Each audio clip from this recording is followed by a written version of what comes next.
Ever since America ditched kings and queens, the country has been obsessed with political bloodlines. The Adams, the Roosevelts, the Bushes, all powerful, all influential. I said no, didn't I? You're pretty much in love with them, aren't you? Oh, no. But none mixed glamour, power, and heartbreak like the Kennedys. In just 3 generations, they went from broke Irish immigrants to millionaires and world leaders. That's a serious glow-up. But behind the spotlight, 2 assassinations, multiple plane crashes, a devastating medical procedure, and tragedy after tragedy that sparked whispers of a Kennedy curse. Most people know JFK, Jackie, and RFK, but the real story runs much deeper. Mary Jo was one of the most devoted members of the staff of Senator Robert Kennedy. She worked for him for 4 years. This wasn't just a political family. They were connected to Hollywood stars, European aristocrats, and global elites. Their name became iconic, but so did the dark cloud hanging over it. It all began in 1849. Patrick Kennedy fled the Irish famine and arrived in Boston with nothing but hope. He is basically sick for the rest of his life. He worked the docks and lived in a cramped neighborhood with his wife, Bridget Murphy. Then tragedy struck fast. Their baby son died of cholera. Soon after, Patrick died of tuberculosis at just 35. Bridget was suddenly alone with 5 children and no support, but she refused to break. She saved every dollar. And just marrying a person, but a family before the wedding, she definitely learned during the planning process. Opened a small stationery shop and slowly expanded into groceries and liquor. Only one son, PJ, could afford school. The girls worked beside her. By 14, PJ was grinding on the docks. His mother told him to save smart, and he did. In his 20s, he bought a saloon, then another inside a high-end hotel. By 30, he owned a whiskey importing business. That's hustle. He married Mary Augusta Hickey, moved into a better neighborhood, and made sure his children got an education. PJ had charm for days. He connected with rich and poor, Catholics and Protestants, and won a seat in the Massachusetts State Senate. He became a major Boston political figure. But heavy drinking caught up with him, and he died of liver disease at 71. Hundreds showed up for his funeral. That's influence. Then came his son, Joseph Kennedy Sr., and he thought even bigger. He got into Harvard and married Rose Fitzgerald, daughter of Boston's mayor. That move locked in serious political power. They settled in wealthy Brookline and started building a dynasty. Joseph had sharp business instincts and perfect timing. In his 20s, he built a massive fortune. During World War I, he worked at Bethlehem Steel and formed a connection with Franklin Delano Roosevelt. Those connections opened doors that most people could only dream about. That he was this crown prince and the sexiest man alive, and therefore she needed to do everything he said. After the war, Joseph jumped into Hollywood. He bought struggling studios and merged them into RKO, building major influence on the West Coast. While in California, he had a 3-year relationship with actress Gloria Swanson. Meanwhile, Rose stayed home raising their growing family with strict discipline. Joe would visit, play the generous father, and soak up admiration. When Rose was pregnant with their 4th child, she tried to leave the marriage, but her powerful father demanded she return. And she did. The dynasty was rising fast, but the cracks were already there. After that, Rose looked the other way. I was an addict for 14 years. She leaned hard on her Catholic faith and relied on medication to cope. Meanwhile, Joseph kept building an empire. He bought massive real estate, including Chicago's Merchandise Mart, the largest privately owned building in America at the time. Just before the 1929 crash, he quietly sold off his stocks. When the market collapsed and prices hit rock bottom, he bought back in and grew even richer. That move was cold, calculated, and brilliant. Rumors followed him for years. Some whispered about possible links to Irish bootlegging networks during Prohibition. Nothing was ever proven, but the moment alcohol became legal again, Joseph launched a whiskey importing business almost overnight. People noticed. Still, no matter how much money he made, the Kennedys were seen as new money, and Joseph hated that label. He wanted status, real elite status. He sent his 9 children to top schools, polished their image, and trained them for power. Summers were spent sailing in Hyannisport. Christmas meant Palm Beach glamour. It looked like the perfect American dynasty in motion. But Joseph believed true power lived in Washington. President Franklin D. Roosevelt appointed him the first chairman of the Securities and Exchange Commission.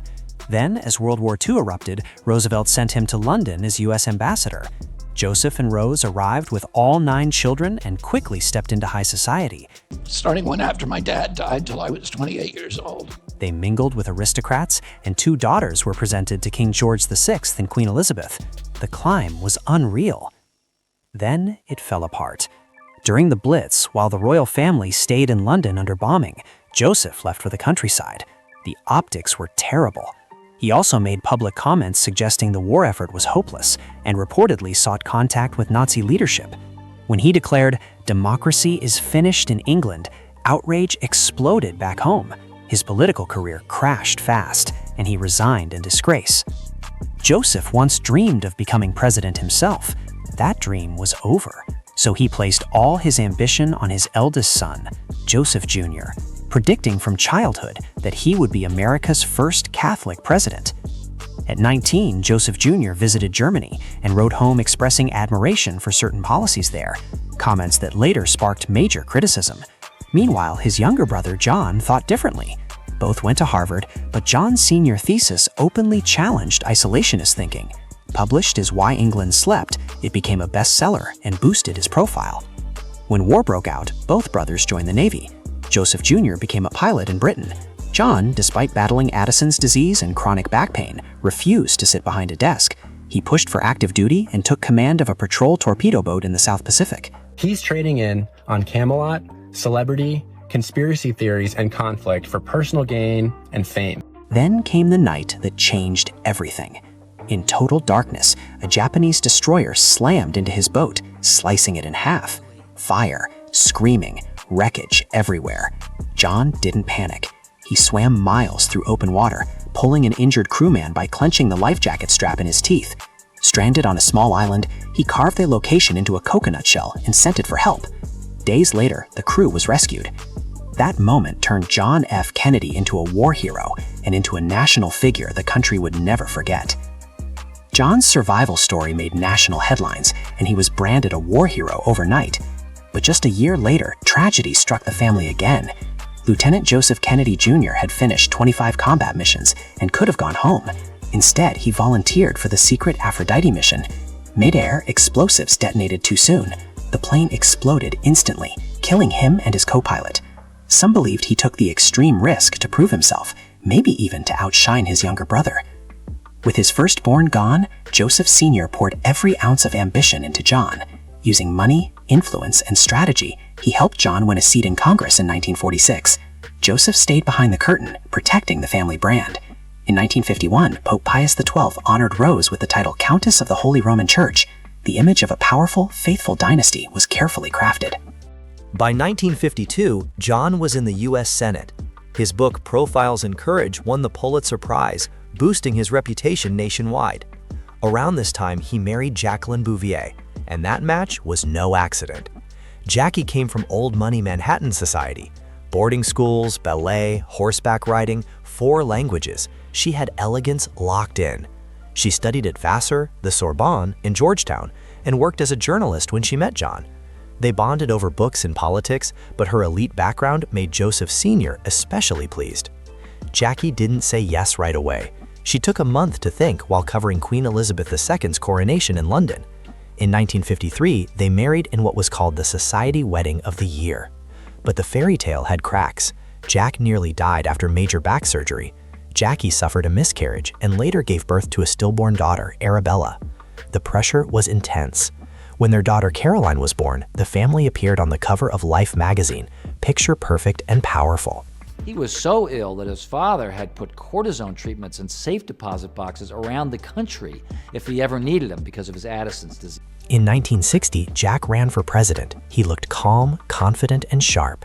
Jackie's style and grace elevated the campaign even more. During the first televised presidential debate, Jack appeared steady while Richard Nixon looked visibly uncomfortable.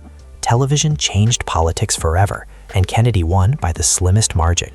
Just weeks later, Jackie gave birth to John Jr. At 43, JFK became the first Catholic president in U.S. history. But power brought non-stop pressure. The Cold War heated up fast. The Bay of Pigs invasion failed publicly, damaging his administration early on. Then came October 1962. Soviet nuclear missiles were discovered in Cuba. For 13 tense days, the world stood on the edge during the Cuban Missile Crisis. After intense negotiations, both sides pulled back. Disaster was narrowly avoided. As First Lady, Jacqueline transformed the White House, restoring it with historic detail and replanting the Rose Garden. Her televised tour earned her an Emmy Award. Yet behind the polished image, rumors swirled. Jack's reputation for affairs followed him, including speculation about Hollywood stars. When Marilyn Monroe sang "Happy Birthday, Mr. President," the performance sparked endless talk, though nothing was ever officially confirmed. Then more heartbreak. Jackie went into premature labor and gave birth to Patrick, who died just 2 days later. The loss crushed them. For a moment, it brought them closer. But with the Berlin Wall dividing Europe and global tensions rising, the weight on the Kennedy presidency only grew heavier. Jack traveled to Germany and delivered one of the most unforgettable speeches of his presidency, declaring, "Ich bin ein Berliner." He launched the Peace Corps, pushed the Apollo mission with a bold goal to land a man on the moon before 1970, and openly supported civil rights. His presidency felt energetic, fearless, unstoppable. Then everything shattered. In November 1963, Jack and Jackie arrived in Dallas. As their open limousine rolled through Dealey Plaza, Jackie heard what she thought was a motorcycle backfire. Then another, then another. Within seconds, gunfire rang out. A bullet struck the president in the head. Chaos erupted. Secret Service agents rushed in as the car sped toward Parkland Hospital. Jackie held her husband, covered in blood, refusing to let go while doctors fought desperately to save him. At just 46 years old, John F. Kennedy was pronounced dead. Still wearing her blood-stained pink suit, Jackie stood beside Lyndon B. Johnson aboard Air Force One as he took the oath of office. The image stunned the world. Lee Harvey Oswald was arrested, but shot days later by Jack Ruby before he could stand trial. The official conclusion said Oswald acted alone, yet the questions have never fully faded. After Jack's death, many of his proposals, including major civil rights legislation, moved forward in Congress. His legacy grew stronger with time. But Jackie was left carrying unimaginable grief. She struggled deeply and eventually moved to New York City to be near her sister, Lee Radziwill. Lee lived a glamorous, unpredictable life. She married 3 times, including Polish aristocrat Prince Stanislaw Radziwill.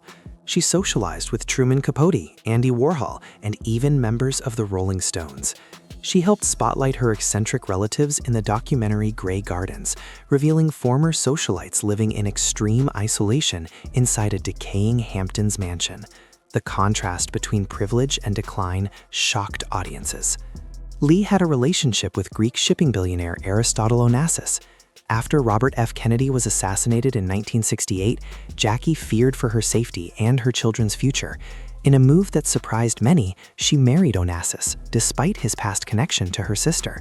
The decision was seen as strategic as much as personal. Jackie entered a world of yachts, private islands, and global luxury. Still, those close to them said the marriage was distant. When Onassis died in 1976, Jackie inherited $26 million. She returned to New York determined to build her own identity beyond the Kennedy myth. Jackie became a respected book editor and played a major role in saving Grand Central Terminal from demolition. Years later, after a fall from her horse, doctors discovered she had non-Hodgkin lymphoma. In 1994, at 64, Jacqueline Kennedy Onassis died, surrounded by family. She was buried at Arlington beside Jack and their children, Arabella and Patrick. Their daughter, Caroline Kennedy, carried the legacy into a new era. A Harvard graduate, she worked at the Metropolitan Museum of Art, earned a law degree from Columbia, and even worked for $1 a year for New York City's Department of Education. She dedicated herself to preserving her parents' legacy and supporting Democratic leaders, including Barack Obama. In 2013, she became U.S. Ambassador to Japan.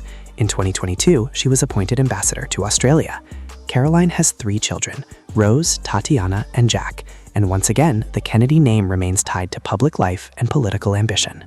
John Jr., known to the world as John, became a symbol of national heartbreak when he saluted his father's casket on his 3rd birthday.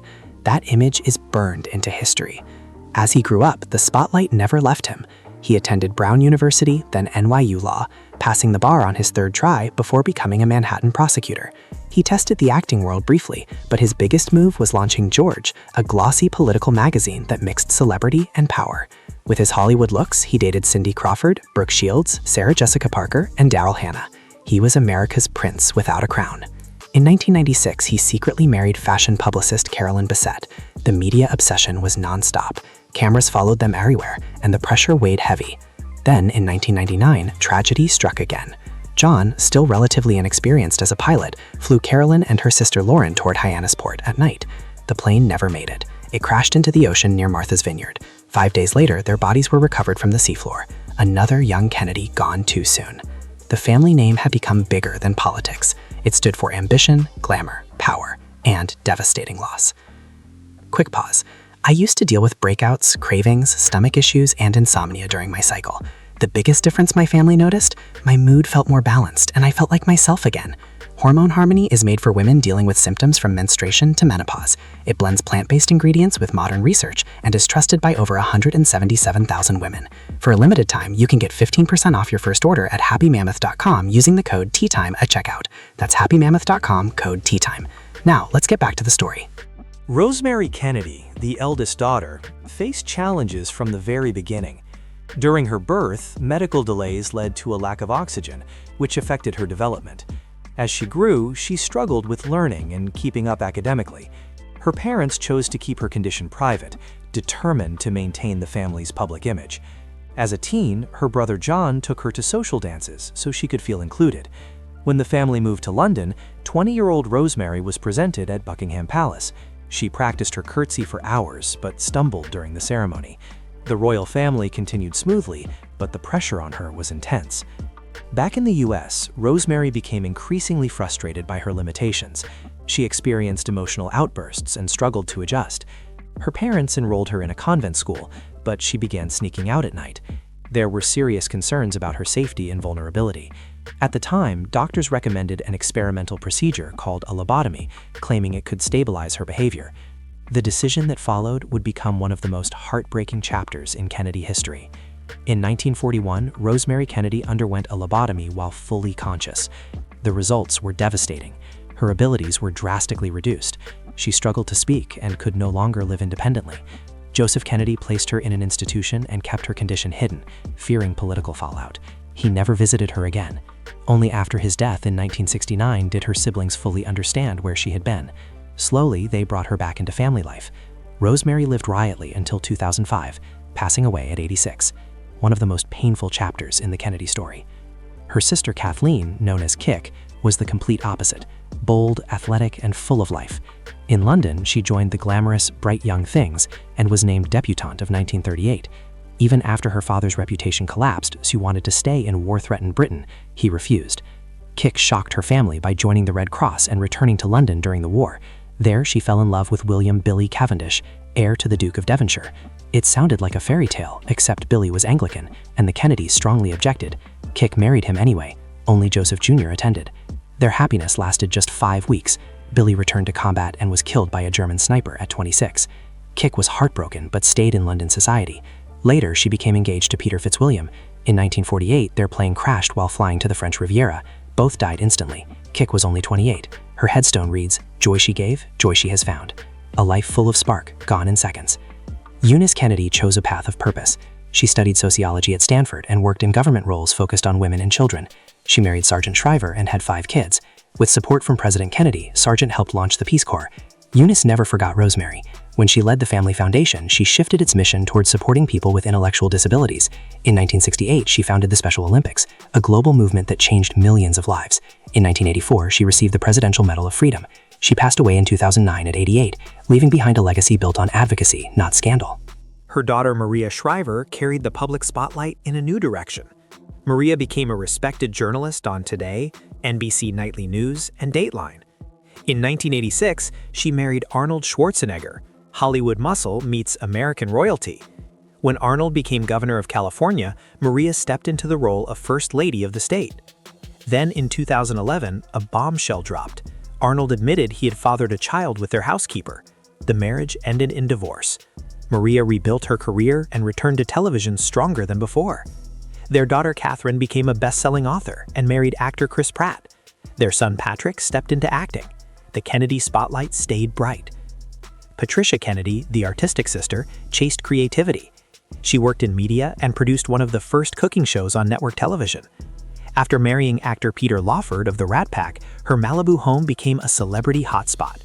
She was close friends with Judy Garland, and their glamorous lives made headlines. But behind the parties, her marriage struggled with addiction and infidelity. They divorced. Patricia later battled alcoholism and cancer, but found new purpose supporting the JFK Library and addiction awareness causes. She died in 2006 at 82. Her son, Christopher Lawford, became an actor and author, but died suddenly in 2018. Another sudden loss. And then there was Robert, Bobby, the brother many believed carried the strongest political fire. He served in the Navy, studied law, and built his career in Washington. He challenged powerful political figures and gained a reputation as fearless. He managed John's presidential campaign and became Attorney General, a central force in shaping the administration. Behind the fame and fortune, the Kennedy family story is packed with bold ambition, crushing setbacks, shocking twists, and deeply personal battles. The glamour dazzled the world, but the pain was always right there in the background. As Attorney General, Robert F. Kennedy became his brother's closest advisor and fiercest defender. He played a major role during the Cuban Missile Crisis and pushed hard for civil rights reform. Rumors followed him too, including alleged connections to actresses like Marilyn Monroe and Kim Novak, though much of it remained speculation. After JFK's assassination, Bobby clashed with President Lyndon B. Johnson and stepped out on his own path. He won a U.S. Senate seat in New York and became a strong voice against the Vietnam War. He spoke about poverty, racial justice, and human rights, standing alongside leaders like Martin Luther King Jr. and Cesar Chavez. His message hit deep. By 1968, Bobby was a leading Democratic candidate for president. Many Americans saw him as a second chance, a way to restore what was lost in Dallas. After winning the California primary, he gave a powerful victory speech at the Ambassador Hotel in Los Angeles. Then he walked through the kitchen to greet supporters. He shook hands with busboy Juan Romero. Suddenly, Sirhan Sirhan stepped forward and fired multiple shots. The room erupted in chaos. Juan cradled Bobby's head and placed a rosary in his hand. Rushed to the hospital, doctors fought to save him. But 26 hours later, Robert F. Kennedy was gone. He was only 42. Another assassination. Another national heartbreak. Ethel was pregnant with their 11th child, Rory, when Bobby died. She never remarried. Instead, she dedicated her life to activism, founding the Robert F. Kennedy Center for Justice and Human Rights and continuing his mission. In 2014, she received the Presidential Medal of Freedom. Through unimaginable loss, she became the steady force holding the next generation together. And the tragedies did not end there. In 2020, Bobby's granddaughter Maeve and her young son Gideon drowned in the Chesapeake Bay. The news shocked the nation once again. Joseph Kennedy II and his son Joseph III both served in Congress, keeping the political line alive. But controversy followed Joseph II after a 1973 car crash that left Pam Kelly seriously injured. He faced legal consequences and public backlash. The Kennedy name stayed in headlines for triumph and for trouble. Robert F. Kennedy Jr. also faced personal tragedy when his second wife, Mary Richardson, died in 2012. He later married actress Cheryl Hines and launched an independent presidential campaign in 2024, placing the Kennedy name back into the center of American politics. Power, ambition, activism, scandal, and sorrow. The Kennedy legacy never fades quietly. Loss did not slow down for the next generation of Kennedys. It hit hard, and it hit fast. In 2019, Courtney Kennedy's daughter, Sorcy, died from a drug overdose at the Kennedy compound in Hyannisport. Decades earlier, in 1984, David Kennedy had also died from an overdose. Michael Kennedy was killed in a skiing accident in 1997. One tragedy after another, like the family just could not catch a break. Carrie Kennedy was once married to former New York Governor Andrew Cuomo, a power match that kept cameras flashing non-stop. Meanwhile, Rory Kennedy carved her own lane as a documentary filmmaker, telling raw stories about social justice and global struggles. She stayed focused on real-world issues instead of political spotlight drama. Jean Kennedy, the youngest daughter, moved different from the chaos around her and built a life rooted in service. She studied at Manhattanville College, where she became close friends with Ethel Skakel and Joan Bennett, the same women who would later marry her brothers. Jean married Stephen Edward Smith, raised 2 sons, and adopted 2 daughters. When Joseph Sr. suffered a devastating stroke in 1961, it was Stephen who stepped up and handled much of the family fortune like a steady hand in a storm. In 1993, President Bill Clinton appointed Jean as U.S. Ambassador to Ireland, putting her right in the middle of history. She supported the peace talks that helped lead to the Good Friday Agreement, a deal that helped end decades of violence in Northern Ireland. She also founded Very Special Arts, opening doors so children with disabilities could access creative programs and shine bright. In 2011, she received the Presidential Medal of Freedom.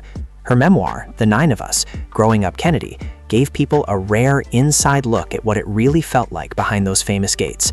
Jean passed away in 2020 at 92, closing a powerful chapter.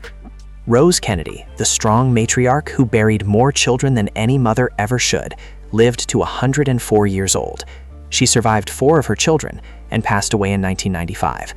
After Jean's death, an entire generation of Kennedy brothers and sisters was gone. Just like that, the old guard had faded away. Then there was Edward Ted Kennedy, the youngest brother and the last heavyweight of the dynasty for decades. School was not easy for him, but he still made it to Harvard and later earned a law degree from the University of Virginia. He became an assistant district attorney in Massachusetts and married beauty queen Joan Bennett. They had 3 children together, but the marriage struggled under the pressure of heavy drinking and infidelity. Behind the polished image, things were messy. In 1962, Ted captured the Senate seat once held by his brother John, stepping straight into the political spotlight. 2 years later, while flying to a campaign event, his small plane crashed into an apple orchard. The pilot and his aide were killed. Ted survived, but barely. He suffered a broken back, punctured lung, broken ribs, and internal bleeding. The White House. Then came 1969, the night that changed everything, Chappaquiddick. After leaving a party on Chappaquiddick Island, Ted drove off a bridge. He escaped the sinking car, but his passenger, 28-year-old Mary Jo Kopechne, drowned. He did not report the crash until the next morning. He received a suspended sentence, but the public never forgot. His presidential dreams crushed in an instant. He made one more run in 1980, challenging President Jimmy Carter in the Democratic primaries, but he lost that battle. Ted and Joan divorced in 1983. In 1992, he married attorney Victoria Reggie, who was 22 years younger. Even with scandals hanging over him, Ted built one of the longest careers in Senate history, 47 years and 8 straight terms. He became known for pushing universal health care, immigration reform, and bipartisan deals when others would not even sit at the same table. His office helped craft more than 300 bills.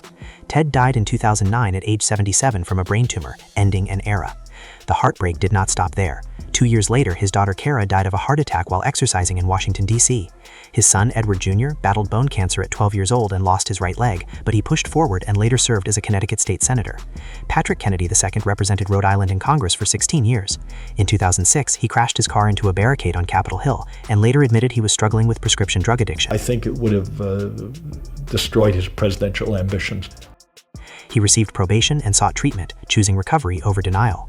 Generation after generation, the Kennedys climbed to the top and then faced crushing blows.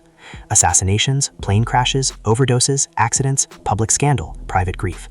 The victories were historic, but the losses cut deep and never stayed quiet. So what do you think? Is this the story of a bold, ambitious, high-risk family living life in overdrive under nonstop pressure? Or does the idea of a so-called Kennedy curse still give you chills when you hear that name?